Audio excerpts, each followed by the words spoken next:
With technical difficulties, but if we could turn that music off, that would be awesome.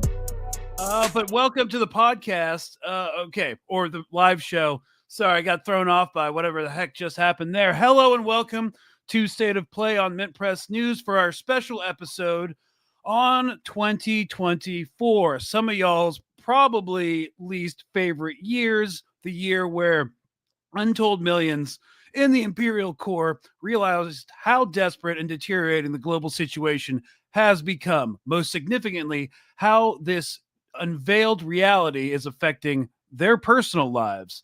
FYI, I'm going to be doing a panel discussion on this tomorrow on Colonial Outcasts as a more darkly comedic follow-up to this talk through. So check that out if you want. But anyways, today we're going to be talking solely about this.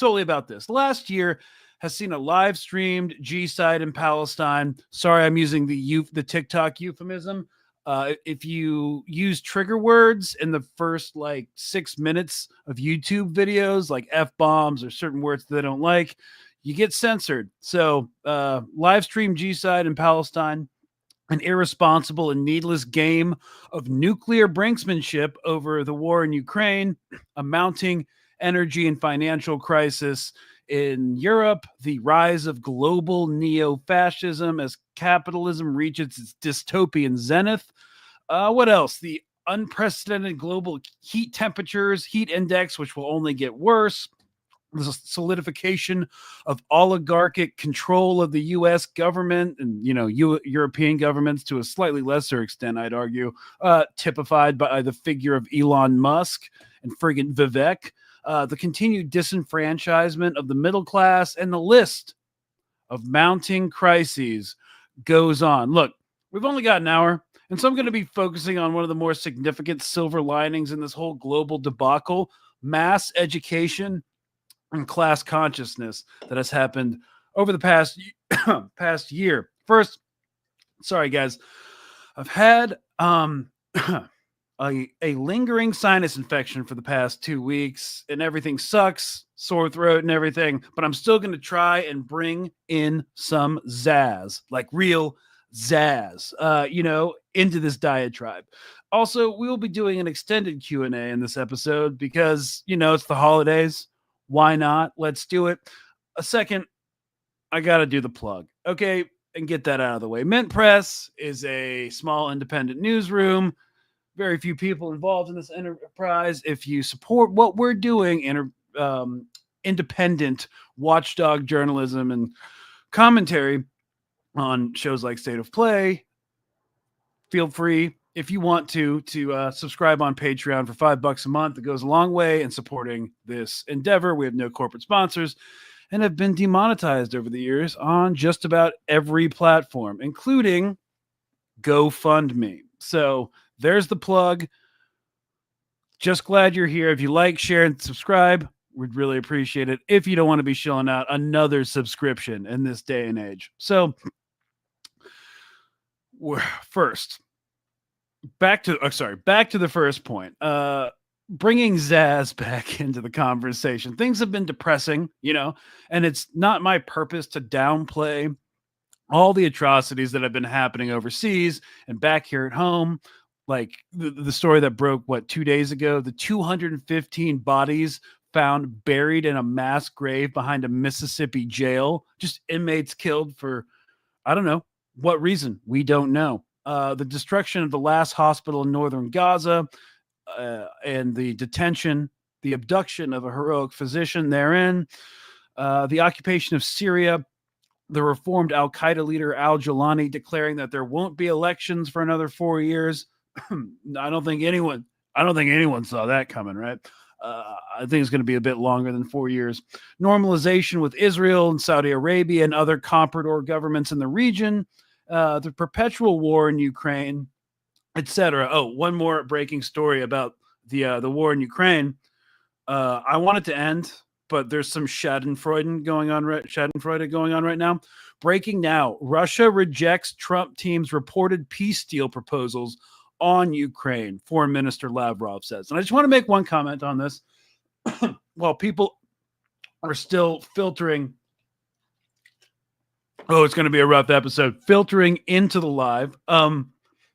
What's going on right now is, no matter the terms of the peace deal between Russia and Ukraine, facilitated purportedly by the Trump administration, the Russians have no reason to agree to it. First of all, one of the big reasons is Trump stupidly made the boast during the campaign season that he would make sure that there would be a peace deal in place before he became president. Now he's in the awkward position of the Russians denying him that because now they can leverage his boast as a political concession because, Trump hates embarrassment. So they're using that as political leverage. He shouldn't have said that. It was really dumb for him to have made that boast. Anyways, that's breaking now. Also, Benjamin Netanyahu might have prostate cancer, and that looks like instant karma because, his prostate is Hamas. So I think someone in the comments said that. And yes, prostate. I think they should drop a bomb on it. So again, not, trying to downplay any of these atrocities, not glazing over them, but something singular is happening. People on both the left, we've, been doing it forever, and the right are starting to talk about things like billionaires, about foreign military aid to Israel and Ukraine, about healthcare and why they don't have it, and big tech in very similar ways. And I have been wondering, is this the blossoming over the past year of class consciousness? But before we get into it, because too much stuff happened to do a year in review over the course of an hour.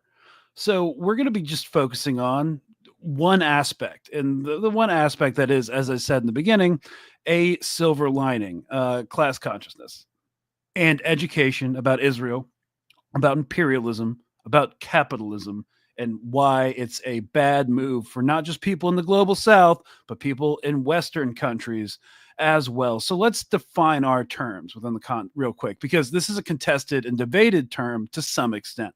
I mean, not necessarily so much within Marxist circles, but it exists outside of those. So not a Marxist, but got to have it in the toolkit. So class consciousness is defined as the awareness among members of a social class, particularly the working class, of their shared class interests in opposition to other classes, leading to efforts to transform social structures towards a classless and more equitable society. So people would argue that there are different types of working class organized amongst racial, religious, and economic lines, but I found that these discussions are generally unhelpful and descend into identity politics, which distracts people away from class consciousness and is exactly what mainstream media is designed to do: get you bogged down in identity politics. I'm not saying it's not valid. There are certain group people that are incredibly marginalized that have a completely different experience, but the purpose of the mainstream media is to exacerbate those differences and start the infighting. I mean, that was the whole point of COINTELPRO. It's not just the mainstream media. It's the what I guess people on the right would call the deep state, even though I don't believe in the deep state. It's just intelligence agencies being intelligence agencies and capitalists being capitalists and media moguls being media moguls. But yes, There have been many efforts to sow identity politics and inter-community fighting to, break up class consciousness. And the CIA, the FBI's program, the CIA has been great at that.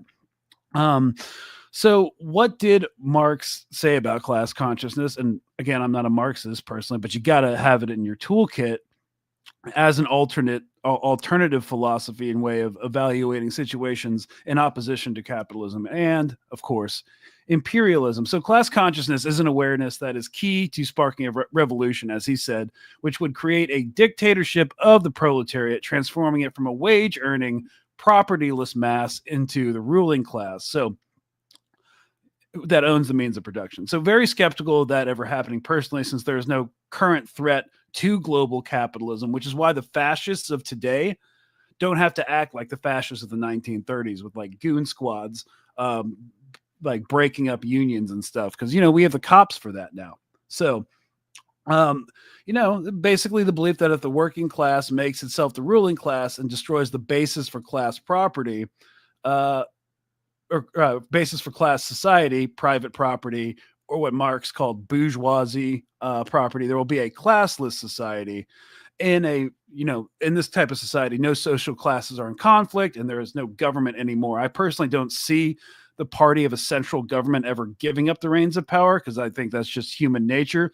But hey, I'm sure I'll have debates with y'all in the future. However, in the interest of thwarting imperialism, class consciousness in the imperial core is what really is going to put a halt on the war machine and eventually moderate U.S. interventionism abroad.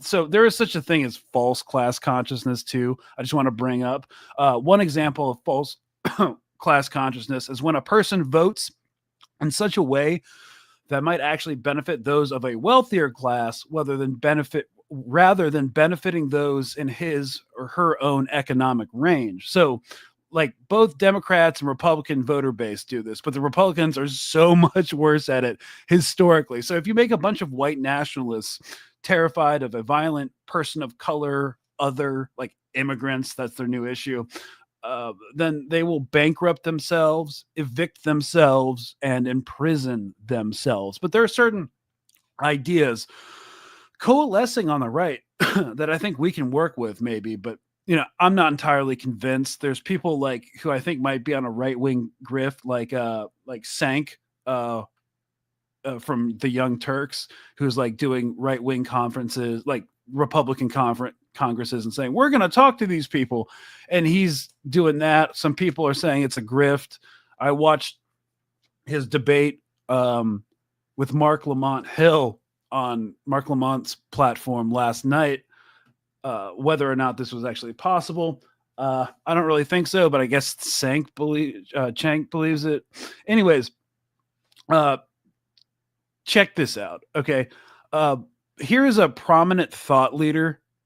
And I guess this is why he and the people at the Young Turks, which is becoming a more right-wing platform, it seems, think that they can reach people on the right who have similar ideas. Stop texting me. All right. So here's I'm about to show you a video of a prominent thought leader from Patriot Front, an American white supremacist neo-fascist hate group. Part of the broader alt-right movement, the group split off from the neo-Nazi organization Vanguard America in the aftermath of the Unite rally in 2017. January 6th, I think that's what the Unite rally is called.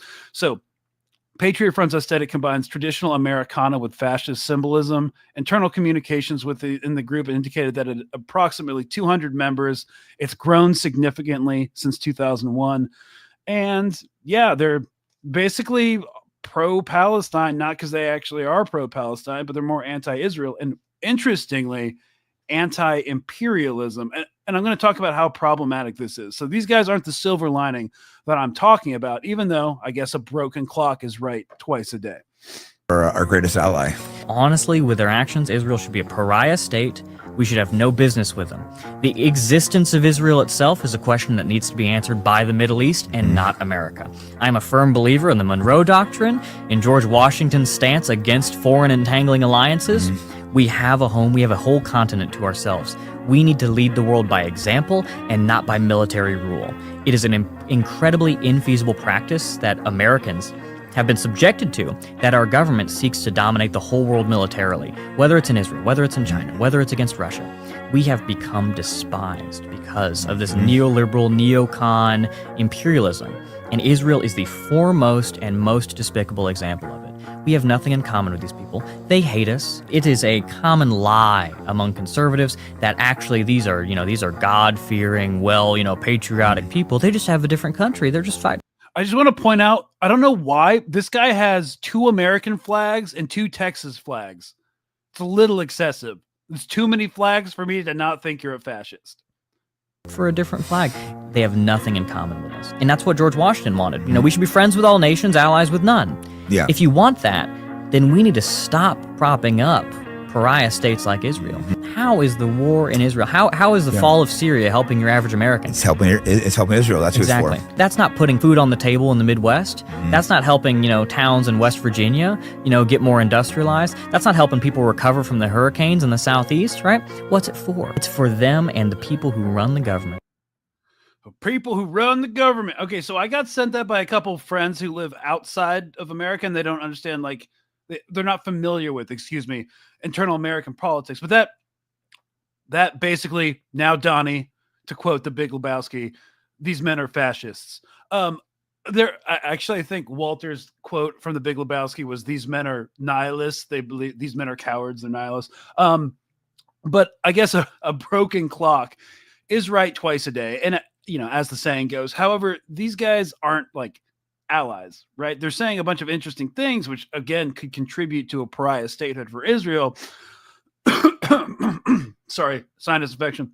But they will never go for a classless, stateless, moneyless society. But they are part of a right-wing movement that wants to check U.S. imperialism and turn the violence of the state inward on the dirty left, and especially the non-white dirty left. However, they are important, as I said 10 seconds ago, for turning Israel into a pariah state, stopping the genocide, and hopefully curbing U.S. imperialism abroad.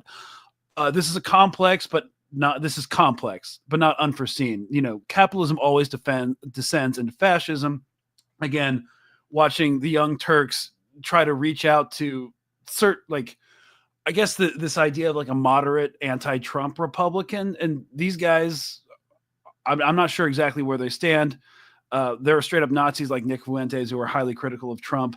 I don't know, if you'd what you gain or how to actually, reach out to them, because yes, they want to stop sending money to Ukraine and stop U.S. imperialism. And they have words like neocon and neoliberal, but they're completely fine with funding the police and militarizing the police and the national security state to turn all those violent tendencies inward on our own citizens. So, and let's just hone in on that. We're going to circle back to this at the end. This is an important point for what this looks like going forward and what 2025 we can look forward to. But it's not all hopeless. So check this out. Crazy weird. So this is a former Nobel Prize winner who's arguing that AI progress and big tech is a big point of contention for the right, for people on the right. It creates fertile grounds for fascism. So this is Jeffrey Hinton, Nobel Prize laureate in physics. We're talking about having a huge increase in productivity. So there's going to be more goods and services for everybody. So everybody ought to be better off. But actually, it's going to be the other way around. And it's because we live in a capitalist society. And so what's going to happen is this huge increase in productivity is going to make much more money for the big companies and the rich. And it's going to increase the gap between the rich and the people who lose their jobs. And as soon as you increase that gap, you get fertile ground for fascism. And so it's very scary that we may be at a point where we're just making things worse and worse. And it's crazy because we're doing something that should help everybody. And obviously it will help in healthcare, it'll help in education. But if the profits just go to the rich, that's going to make society worse. All right, and so let's kind of drill down on that for the next 3 minutes. So fascism today, as I said, doesn't look like it did back in the 1920s or 30s. Essentially, and I don't want to go down that rabbit hole, but there's no real challenge to capitalism right now. So There's not the violent like union busting. I mean, that happens with the police, but there's no like goon squads going in to kill a bunch of like socialists, organizers within like Italy. So fascism rose to power by taking advantage of the political and economic climate of the 1920s and 30s, particularly the deep polarization of some European societies. I mean, you could say that we're pretty polarized right now in America.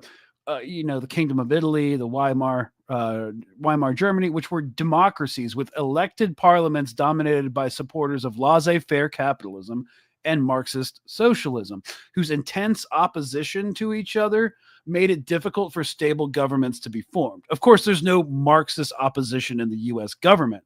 However, the rhetoric on the right is that Marxism exists in the Democratic Party, which we all know, or socialism, a thrust, a yearning for socialism actually exists in the Democratic Party. It's an absurd statement, but they don't know what these things are.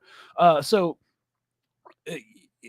basically, this polarization made it difficult for stable governments to be formed, and fascists use this situation as an argument against democracy. And we're seeing that, a yearning for authoritarian figures, which they viewed as ineffective and weak. So fascist regimes generally came into existence in times of crises when economic elites, landowners, and business owners feared that a revolution or uprising is imminent. So glad we built all those cop cities in every state in America, and we're using Israeli surveillance tech on our own citizens.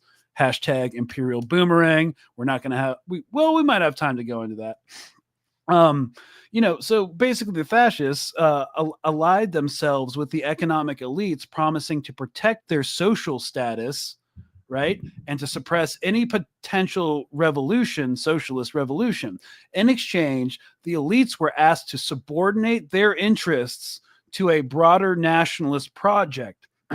Thus, fascist economic policies generally protect inequality and privilege, while also featuring an important role for state intervention in the economy. So again, we're not sure what like this idea, there's this burgeoning idea of neo-fascism. It's not going to look like it did back in the 20s, because all these oligarchs control the government. Like literally they do. So we're going to see if our institutions can survive a Trump presidency, but the power dynamics in the world has changed completely since the pre-World War II era. So it's not going to look the same, but there's a lot of troubling through lines, right? And so again, fascists allied themselves with the economic elites, promising to protect their social status and to suppress any potential socialist revolution. Times have changed, as I said, and the cult of Trump goes strong. But we're finally getting to my first point that I wanted to talk about. But it is fracturing,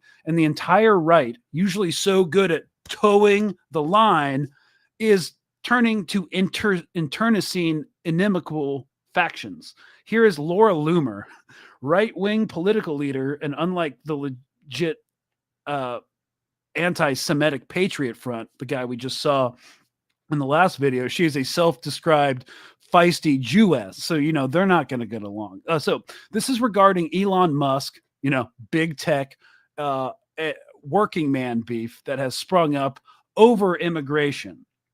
And this is her on Steve Bannon, like alt-right as well. But yeah, and she was a big thought leader for Trump's campaign as well. Yeah, I'm sorry, Bullet the Bunny, to subject you to only 1 minute of what she was saying, but it's very interesting. We need to have a conversation about it. And then, of course, Aaron Rupert posted, "The worst person you know just made some great points." I know, it's crazy. We're living in the upside down world. And what we need to have a conversation about is, what is it going to mean for the future of our country, our national security, and the incoming Trump administration if we have a bunch of technocrats who are also essentially welfare queens because their companies are receiving government subsidies and they want to take over our defense industry? If you have a bunch of tech bros with billions of dollars and direct unfettered access to the vice president and the president of the United States, and then they are also, very cordial with our adversaries, as in China and Iran. We see that Elon Musk is having these meetings off the books with Iranian officials, with Chinese officials. What does that mean for us and the future of our constitutional republic? Okay, hang on. Yeah, okay, hang over a second. Hang over a second. I want to go back because I missed JD on dark enlightenment. First off, we're not even getting into dark enlightenment. I don't know. You can Google what dark enlightenment is. Yeah, but no thanks. Okay, so people across it's a demonstration that people across the political spectrum are getting fed up with billionaires and with being broke.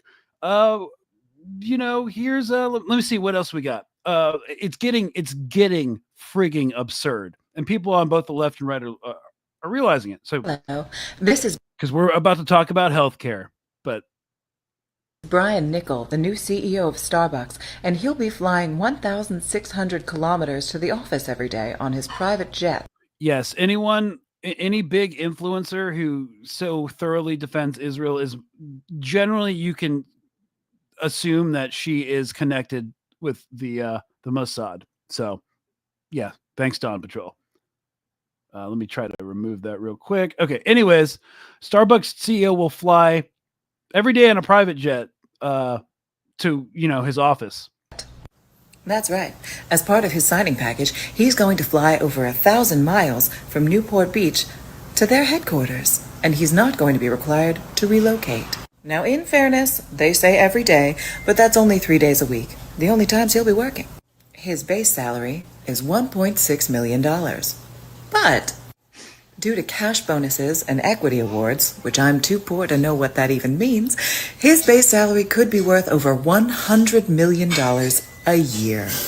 But remember to use your reusable straws to save the planet. In an entirely unrelated note, there are lots of Starbucks dupes online. I have one for the double chocolate chip frap on my YouTube.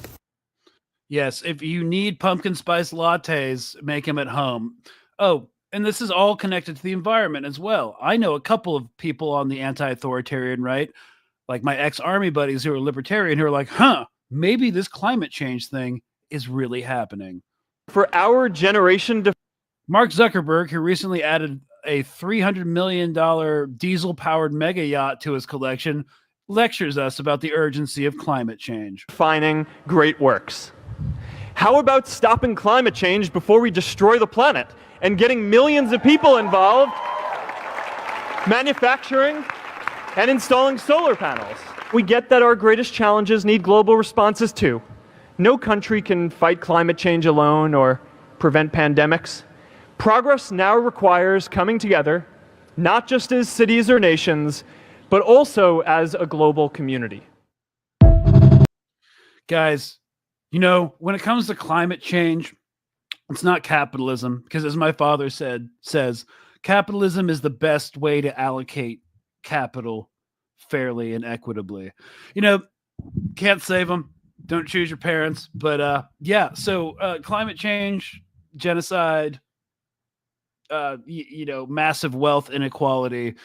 People are starting, even on the right, to kind of start connecting these things. And it's interesting, like watching an activist like Greta Thunberg, like connect, environmentalism or the she had a lot of media play, right? Because she was so young and precocious and like vibrant and articulate about climate change. But the second she started connecting it to capitalism, boom, lost airtime.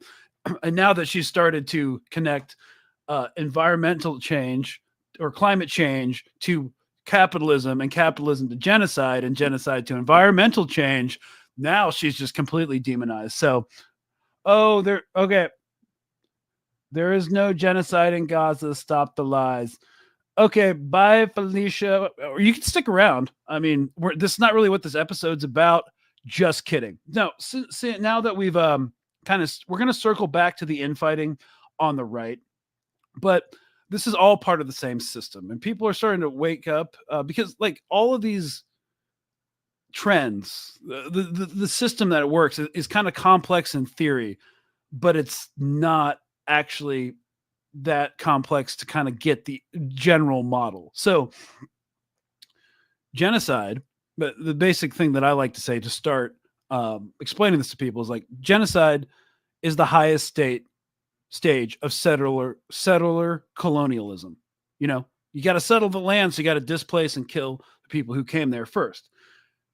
And that is the highest stage of imperialism, where you go outside of your own territory to extract resources, steal land and labor from another territory and bring it back to the imperial core. That's essentially imperialism. It's a lot more complicated than that. And imperialism, because of things like the tendency for the rate of profit to fall, maximizing shareholder profits, is the highest stage of capitalism. So, within a closed system, you're going to need to maximize your wealth and your returns and stuff like that. So you have to go outside of the country eventually and pay for cheap labor, stolen labor, stolen resources, and stolen land. So capitalism, imperialism, colonialism, and genocide. So that's kind of what we're looking at.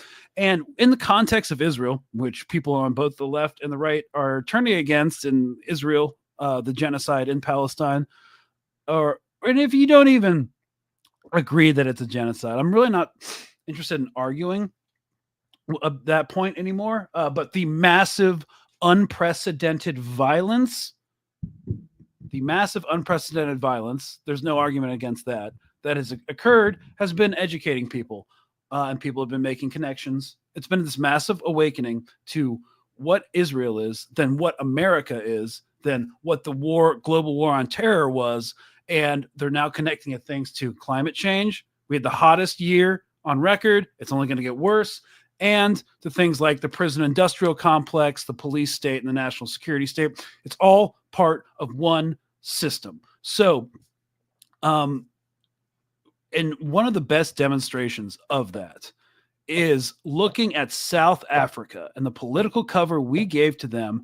And one of the best demonstrations about how this through line from capitalism to genocide actually works. And that is, I found an article, and you guys are going to love this because it's like it was written yesterday, that basically defends South Africa. And I'm going to read some of it so you guys can notice the language. So this is from the Christian Science Monitor.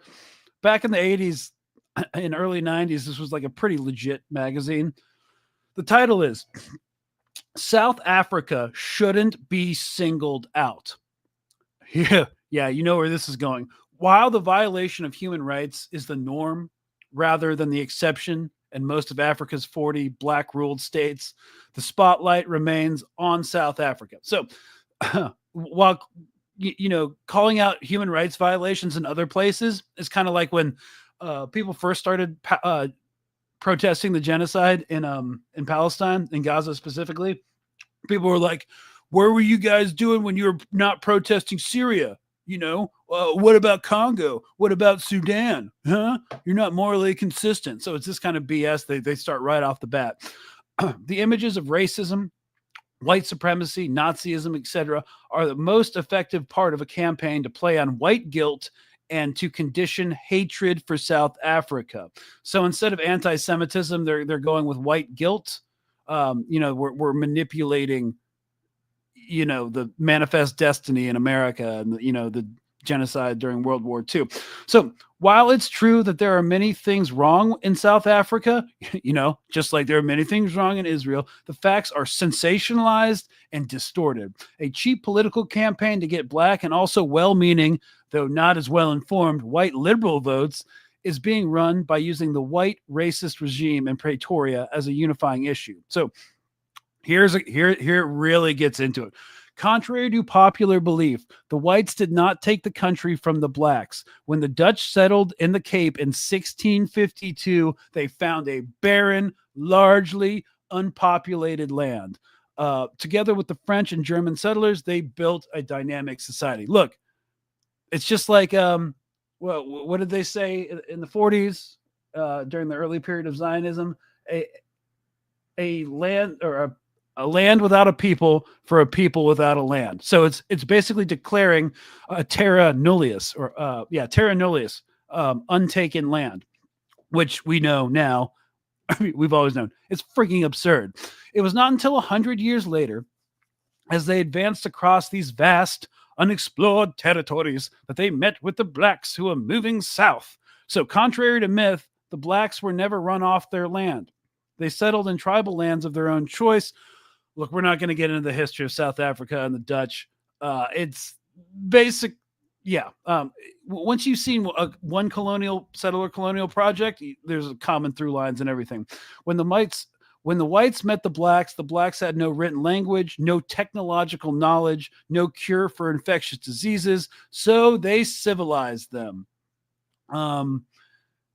Yeah, so it's literally the same thing, right? So it's not that complicated of an issue. Then they bring in World Bank statistics, shows that the country has the lowest infant mortality rate on the continent, and they use a bunch of stats to justify apartheid, violence, mass incarcerations, and general oppression. So I just want to bring this up as a point because there was a lot of contention in the movement that, someone just real quick, sorry. Someone from Australia just said terra nullius rings a bell here down under. Yeah, again, all these settler colonial projects say literally the exact same bullshit. So, anyways, sorry, where was I going with that?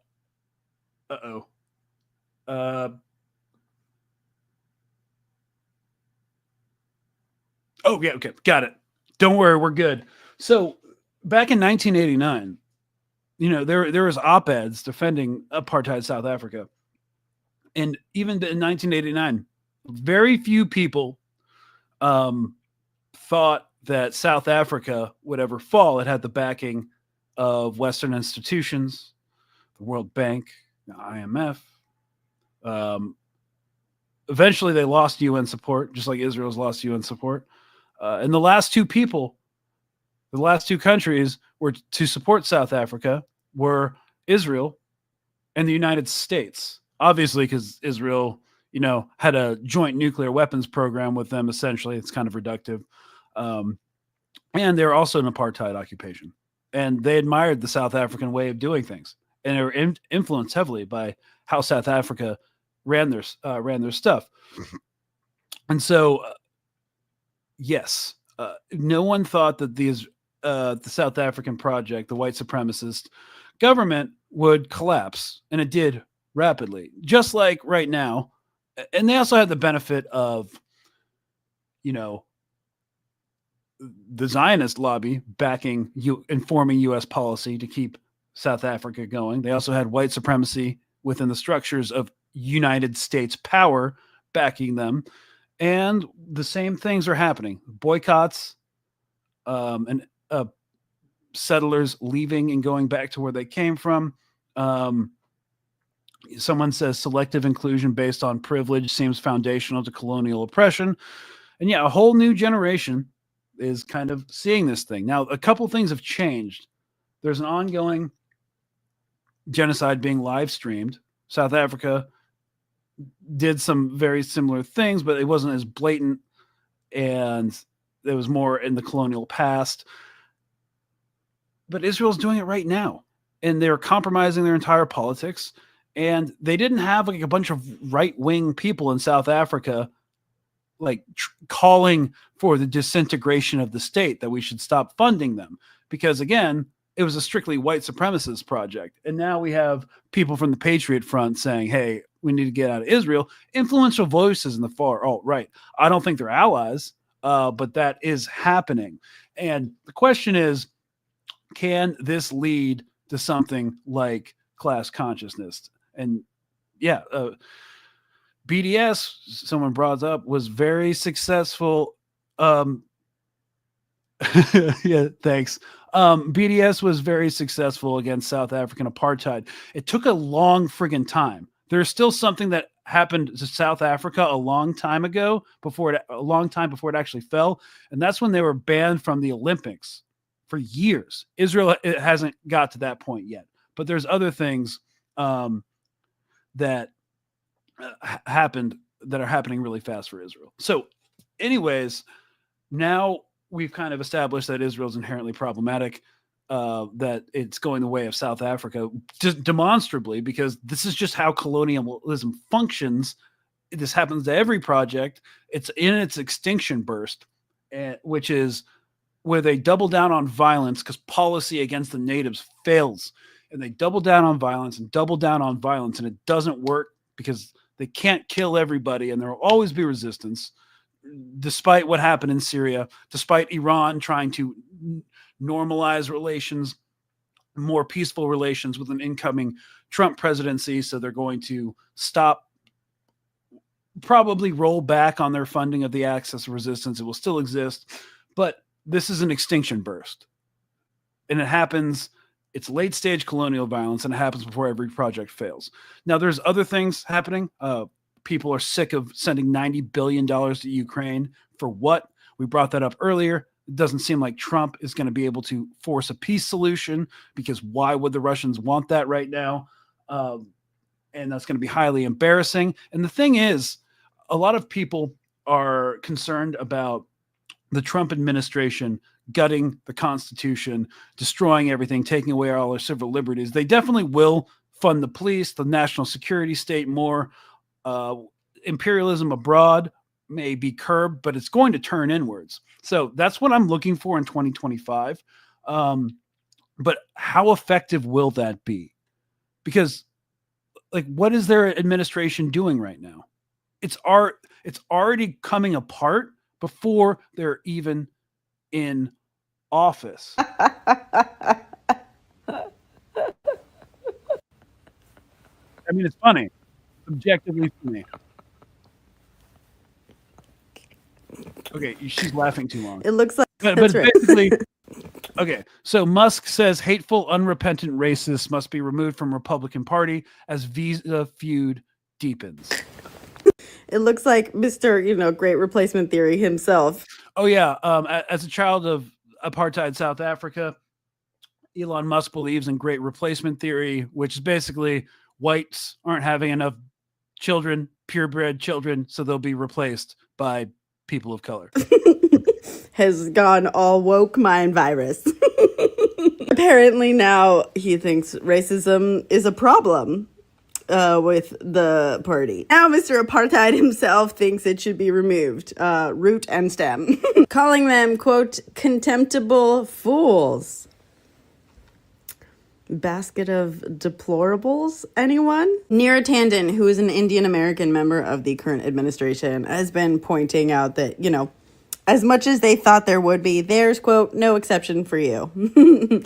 As they have been told repeatedly, when you fuel hate, people will look for things to hate, and eventually they will find you. And make no mistake, Elon has absolutely been fueling that hate.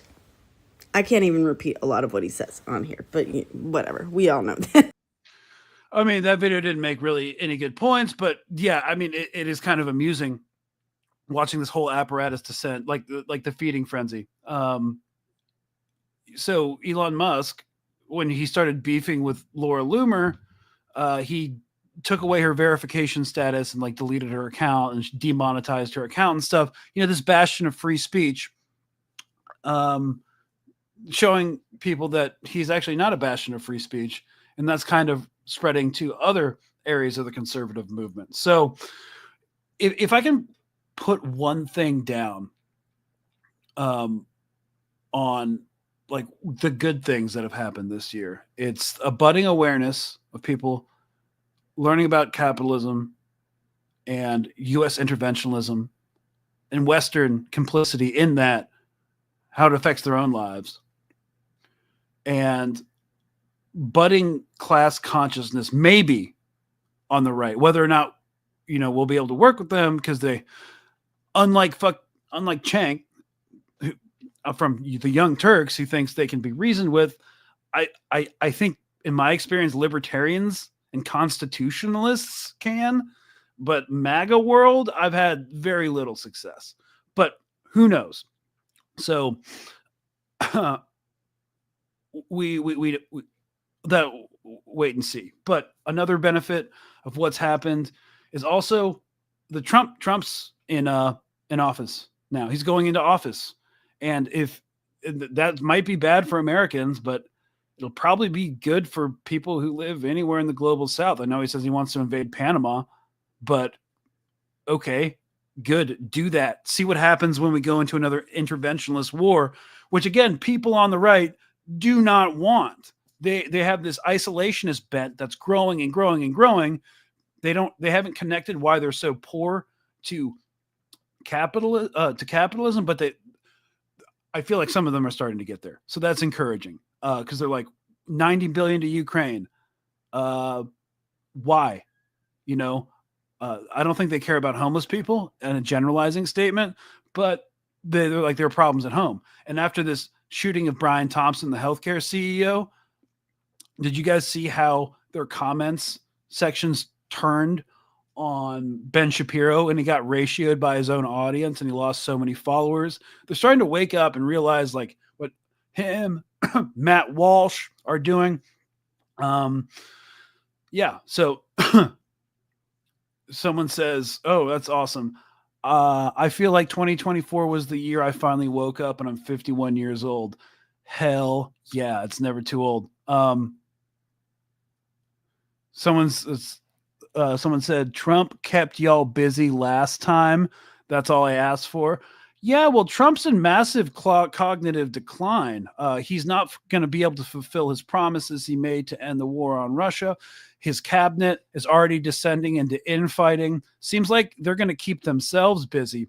Also, if you're interested in the decline of U.S. empire and the ending of wars, Pete Hegseth, a drunken, philandering sexual assaulter, is now the Secretary of Defense. He has no experience. He has 2 combat deployments in the National Guard, and he's going to run a multi-trillion-dollar budget with over 1.5 million service members.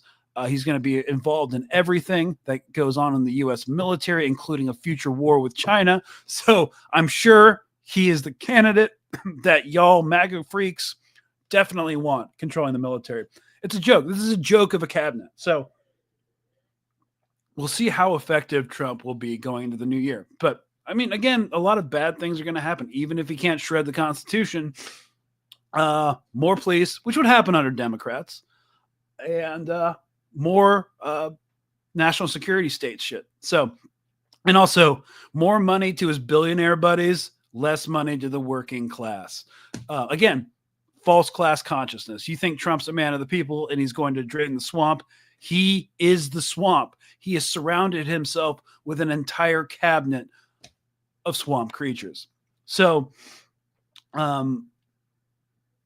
yeah, I think it should be interesting. But again, the main through line, the 2024 year in review, is that people freaking are waking up in a way I thought they wouldn't. Of course, I think the most complacent people out there are going to be Democratic voters.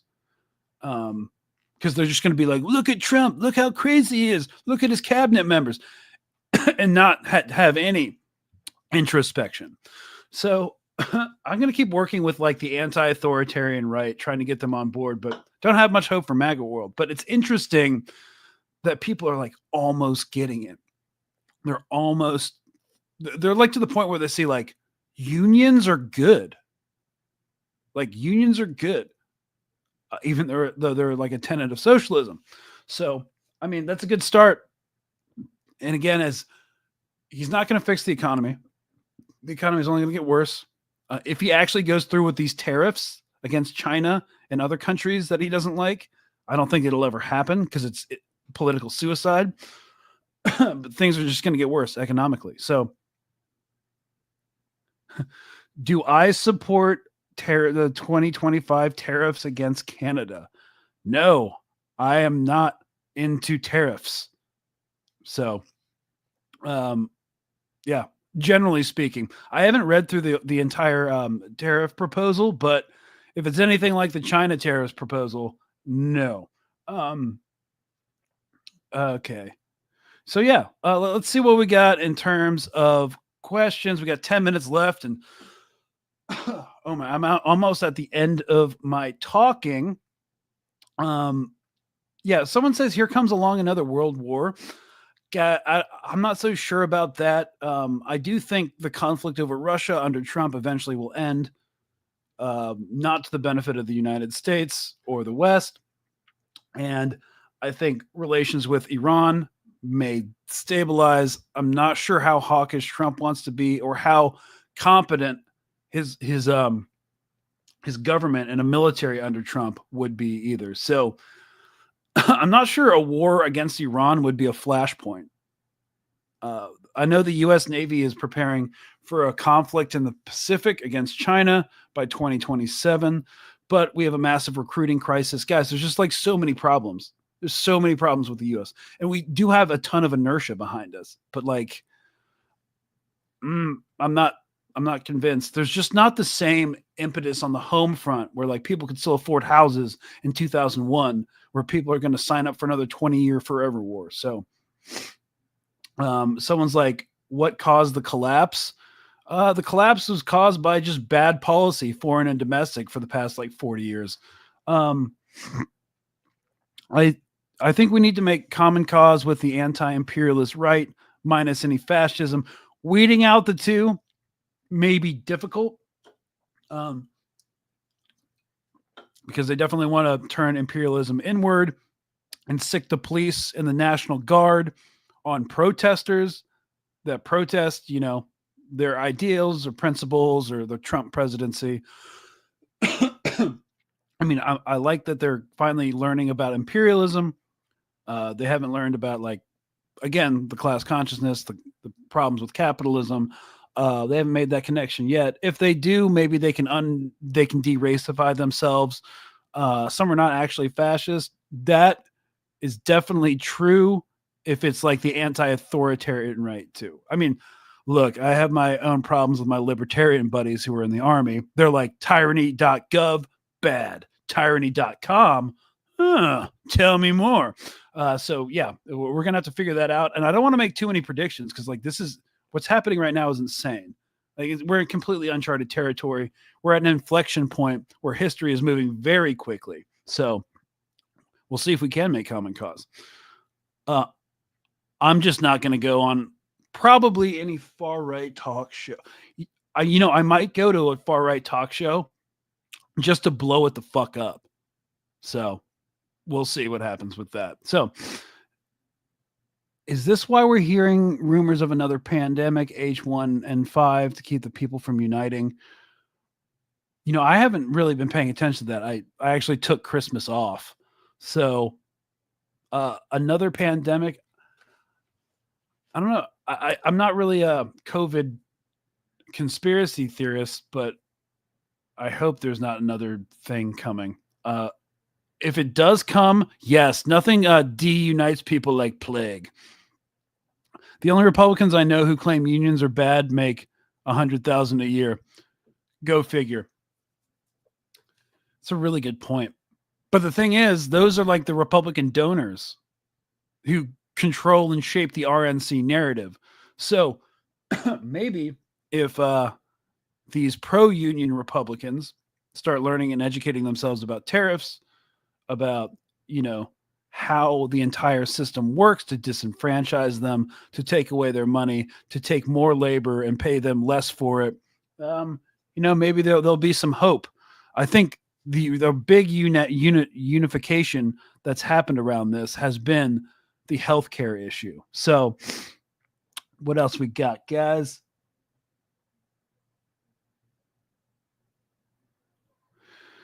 Do you think Trump's attacks on Panama, Canada, and Greenland are to appease Putin, given that these countries all control Russian oil trade to an extent?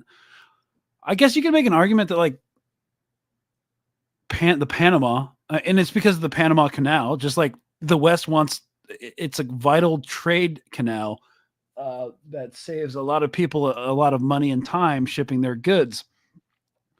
We would control the Suez Canal if we could in Egypt. Remember what happened when it wasn't under sovereign Western control?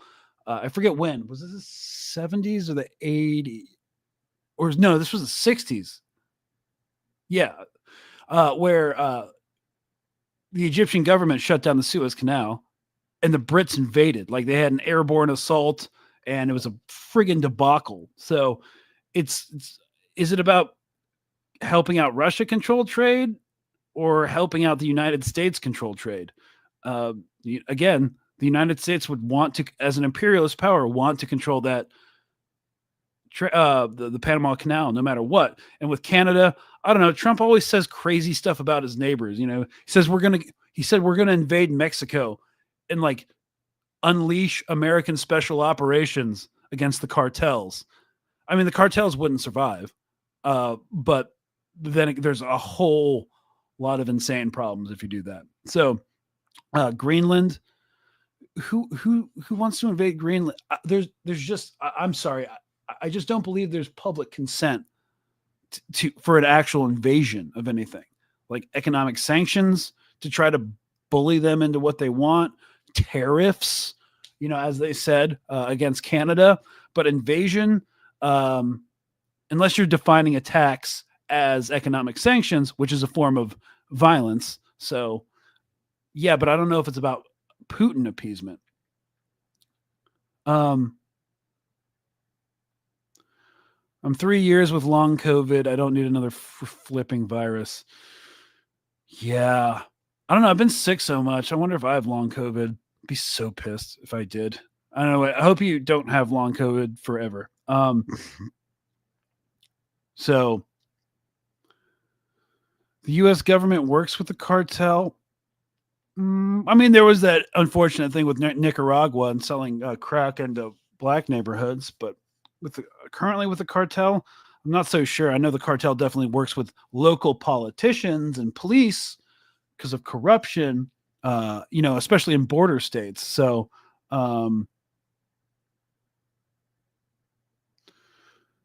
Torrance Davenport, y'all keep the holy war contained in the Holy Land. I don't care. Okay. Qatar is funding an Israeli military base in Somaliland. Yes. And I think it's going to be inhabited by, you know, U.S. troops and stuff as a way to isolate the Houthis and better control the Gulf of Aden and the Red Sea, because that's really affected global shipping. So there has been a thrust to establish a military presence around Somalia for some time. Stress, get more vitamin D. It's really nice out and the sun's out for another 30 minutes. I might do that. Turkey funding and training Somalians. We don't have enough time to talk about all the dirty shenanigans Turkey's into, though. Anyone watch Sicario? Yes, Sicario is freaking great. It's a very realistic movie. It's also very interesting. Highly recommend Sicario. It's from what I've talked to from guys doing that stuff on the border. It's highly accurate. So, yeah. What else are you guys talking about? Oh, got another question. Hang on. They want to force everyone to get that ID. Plandemic is one of the few reasons I think all this world leaders are just fronting and don't give a damn about the Palestinian genocide. Plandemic? Wait, is that a conspiracy theory? If so, I probably... Okay. I mean, I'm not sure. I'm not convinced of global conspiracies. And the reason I'm not like, and I'm not saying that you're a proponent of this, or I'm not trying to tell you what you believe, but I generally don't believe in conspiracy theories, because whether or not it was a conspiracy, the same performative effect would happen. Whether or not 9/11 was an inside job, we still would have invaded Iraq and Afghanistan, if Al-Qaeda did it or not, and tried to fight Iran and blown up Libya. And because we've been wanting to do that forever. And so if world leaders want to capitalize on, you know, creating a heightened security state where you have to have like more ID and like get tracked more, they're going to capitalize on that opportunity, whether it was a conspiracy or not. So personally, I don't invest too much time in conspiracies. I don't really believe in the deep state. I mean, we could definitely discuss it and argue about it in the future, because I don't know. I just think it's corporate interests, political interests enabled by, 3-letter agencies and stuff. And I don't really think it's, I mean, like the deep state is, I guess, what the conservatives call the swamp, established politicians and lobbyists and operatives that have always been there. But like, I don't know. when it comes to the deep state, it's like, have you ever been a project manager and tried to get everyone to be quiet and shut up and do their work on time with like a group of 12 people? I'm hesitant to talk about it. So,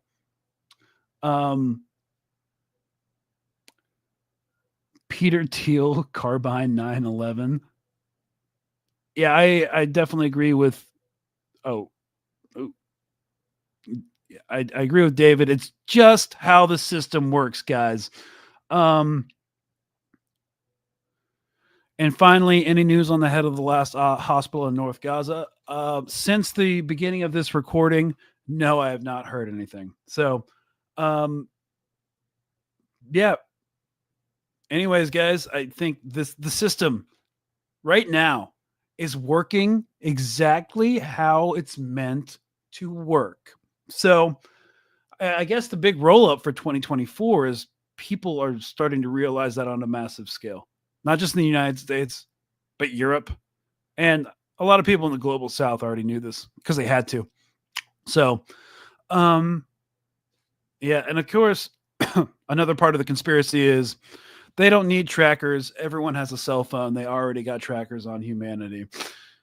Yeah, thanks, Israel, for tech and AI sorting, filtering tech that can do that for everybody. So thanks so much, guys. Sorry, I tried to bring the zazz on this to talk about all these dynamics going on within a short time span. Still kind of sick, so like probably felt sounded under the weather, but I really appreciate you guys for being here. This was a fun one. Let's get that energy, spirit fingers going into 2025. And conflict fatigue is real, but everyone's in it together. So let's go. And we will see you on the next one. Happy New